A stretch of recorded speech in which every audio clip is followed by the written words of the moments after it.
Hello everyone, कैसे हो आप लोग। आई होप आप लोग बहुत अच्छे होंगे।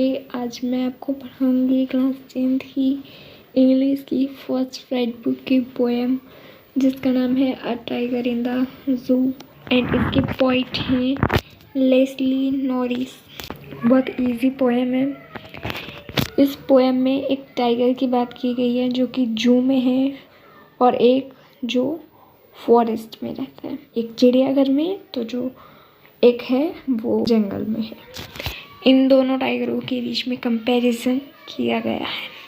चलिए जानते हैं। एक स्टेंजा में है जो कि जू के टाइगर की बात हो रही है और दूसरे स्टेंजा में जंगल के टाइगर की। स्टार्ट करते हैं हम अपनी पोएम को।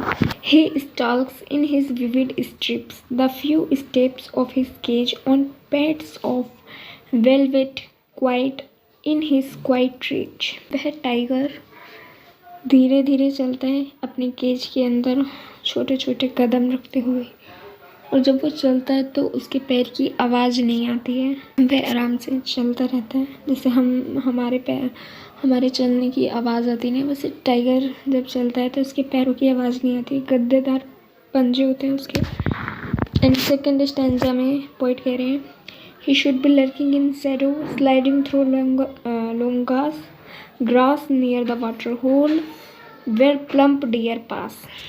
उस टाइगर को लंबी घासों के पीछे होना चाहिए, उसे छुपे रहना चाहिए जिससे कि जब पानी के पास डियर आएगा तो उस पर वो अटैक कर सके।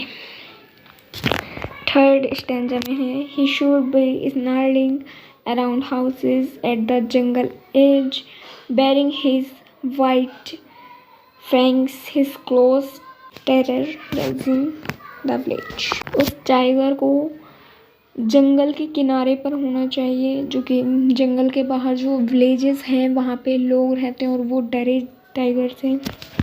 जब वो टाइगर जंगल के किनारे से गुजरा होगा तो वो जो विलेज के लोग हैं वो टाइगर को देख के डरे, उसके वाइट दांतों को देख के डरे। नुकीले दांत होते हैं ना, तो वो देख के डरे। उसे वहाँ होना चाहिए। But he locked in a concrete cell, his strength behind bars, stalking the length of his cage, ignoring visitors. लेकिन वो पिंजरे में बंद है अपनी ताकत को दबाए हुए। वह धीरे धीरे केज में चल रहा है विजिटर्स को इग्नोर करते हुए। He hears the last voice at night, the patrolling cars, and stares with his brilliant eyes at the brilliant stars।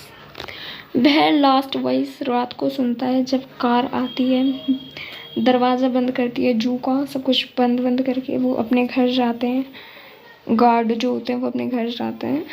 Car की वो आवाज़ सुनता है और वो अपनी चमकदार आँखों से चमकदार स्टार्स को देखता है। यहीं पे उसकी रात कंप्लीट होती है एंड ये पोएम भी कंप्लीट होती है। आई होप आपको समझ में आई होगी। बहुत इजी सी पोएम थी, तो मैं चलती हूँ। Bye bye.